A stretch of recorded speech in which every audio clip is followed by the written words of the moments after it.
നിലമ്പൂർ ഉപതെരഞ്ഞെടുപ്പിൽ കരുത്തുകാട്ടുമെന്ന് ഉറപ്പിച്ച പി.വി. അൻവർ ചുരുങ്ങിയത് 25,000 വോട്ടുകളെങ്കിലും ലഭിക്കുമെന്നാണ് തൃണമൂൽ കോൺഗ്രസിന്റെ വിലയിരുത്തൽ. പ്രതീക്ഷിച്ച രാഷ്ട്രീയ നീക്കുപോക്കുകൾ കൂടി വോട്ടായാൽ ജയം ഉറപ്പെന്നാണ് പി.വി. അൻവറിന്റെ കണക്കുകൂട്ടൽ. ഔദ്യോഗികമായി ബൂത്ത് അടിസ്ഥാനത്തിലുള്ള കണക്കുകളില്ലെങ്കിലും ചുരുങ്ങിയത് 25,000 മുതൽ 30,000 വരെ വോട്ടുകൾ ഉറപ്പെന്നാണ് പി.വി. അൻവർ ക്യാമ്പിന്റെ പ്രതീക്ഷ. ഏറ്റവും പ്രതീക്ഷയുള്ളത് വഴിക്കടവ് പഞ്ചായത്തിലാണ്. ഇവിടെ 5,000 മുതൽ 7,000 വരെ വോട്ടുകളാണ് അൻവറിന്റെ കണക്ക്.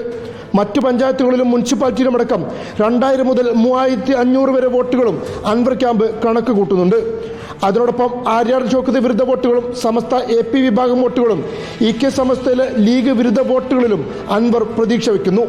കൂടാതെ മലയോര മേഖലയിലെ വിഷയങ്ങളും ഭരണവിരുദ്ധ നിലപാടുകളുമടക്കം പി.വി. അൻവർ ഉയർത്തിയ വിഷയങ്ങൾ കൂടി സ്വാധീനം ചെലുത്തിയാൽ വിജയിച്ചു കയറാമെന്ന് തന്നെയാണ് പി.വി. അൻവറിന്റെ ആത്മവിശ്വാസം.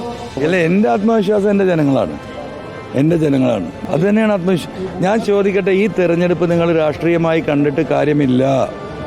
60% ആളുകൾ രാഷ്ട്രീയത്തിനതീതമായി വോട്ട് ചെയ്യും. UDF വോട്ടുകൾക്കൊപ്പം LDFന് ലഭിക്കേണ്ട വോട്ടുകളിലും കാര്യമായ വിള്ളൽ വീഴ്ത്താൻ കഴിഞ്ഞുവെന്നാണ് പി.വി. അൻവർ ക്യാമ്പ് വിലയിരുത്തുന്നത്. സിറ്റിംഗ് MLA എന്ന നിലയ്ക്കുള്ള വോട്ടുകളും വ്യക്തിബന്ധങ്ങളുടെ വോട്ടുകളും വിജയത്തിലേക്കുള്ള വഴിയാകുമെന്നും തൃണമൂൽ ക്യാമ്പ് ഉറച്ചു വിശ്വസിക്കുന്നുണ്ട്. Reporter Ashkar Ali Karimba, reporter Malappuram.